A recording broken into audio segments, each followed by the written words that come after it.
Baka malayo yan. Hindi. Babay sober mo na lang. Ay, ang sarap. Isa lang muna. Ayan.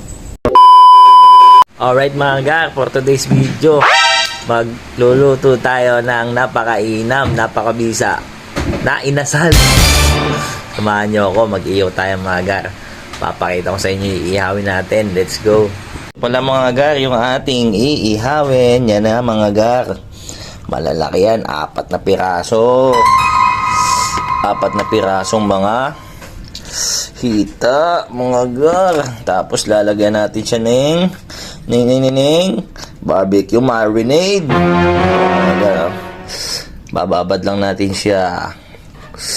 Uy, ang sarap niyan, pare. Lahat natin yan para goods na goods. Alright? Tara, samahan nyo ako. Papalingas na tayo, apoy. Tara, let's go. Babad natin to mga 30 minutes. Alright? Mga gar, nakapagpalingas na tayo ng apoy.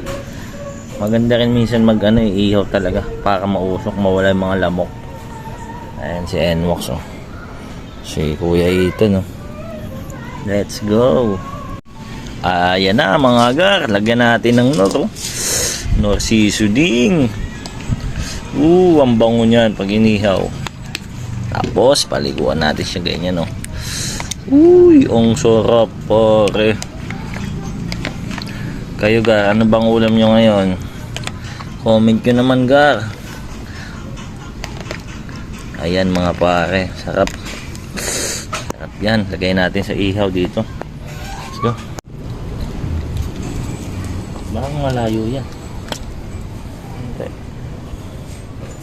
Babay sober mo na lang. Ay, ang sarap. Ihaw na tayo. Ito nga pala yung alaga namin dito, si Tanggol. Si Tanggol, oh. Pinapakain namin isda. Galang aso yan, kaya pag may pagkain kami nilalagay namin dyan.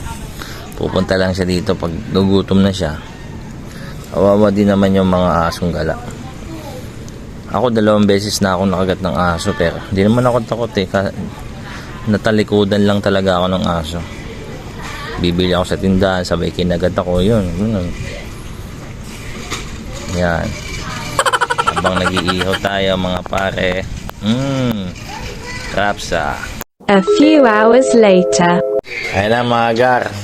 Tan, pakita mo yung chicken mo. Nalimutan ko na mag-video sa gutom. Ayan, oh. Ayan na yung inihaw na chicken. Kumakain na mga bata. Oh. Masarap po chicken. Tubo. Very good. Alright.